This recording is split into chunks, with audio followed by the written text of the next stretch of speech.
Some of the key management issues that I took away from the recent Cure SMA meeting has to do with reinforcing the differences between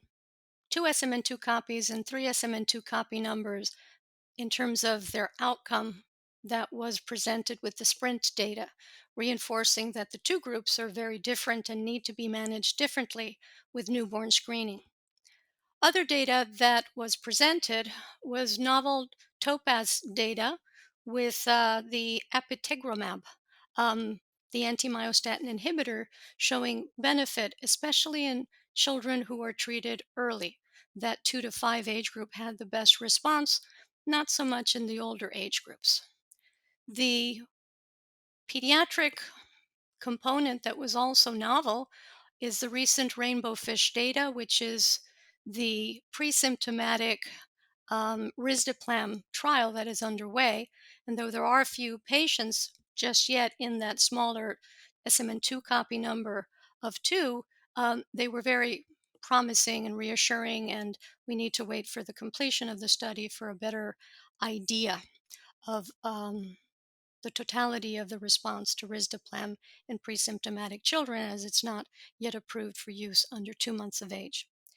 And there were a few studies in adults with nusinersen showing its benefit. Again, they're not controlled clinical trials, but they were well executed and showed some response, obviously not as robust a response as you would expect, as we saw in the younger children in the Cherish study, but still reassuring in a way that nusinersen can be helpful in an adult population. There was interesting data presented from the Restored database, which is the newborn screening and on onasemnogene treated patients that are part of the Cure SMA database collecting um,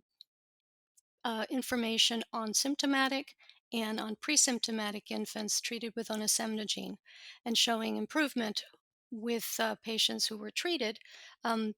and contrasting that with children who were treated symptomatically, which obviously there was a big divide, showing that pre-symptomatic treatment is associated with a much better outcome than when there is symptomatic treatment, because time is motor neuron, as we are all aware of.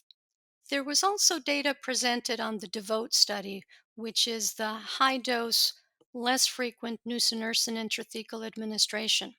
And there was a small group that was presented with the initial or preliminary dose escalation that had some safety profile presented, but there still isn't much in the way of outcome data. It's in early stages, and we are looking forward to the results of this study when it becomes available. The musculoskeletal section was interesting to see the benefit of the surgeries presented, especially long term, showing its efficacy and sustained benefit over time. What was a bit surprising to me was information showing that the bracing, the TLSO, the thoracolumbar sacral orthosis, did not seem to prevent progression of curvatures as much as improve the posture of children. So, in any event, it is a good thing to use to provide a better position for children, and that affected children of most ages.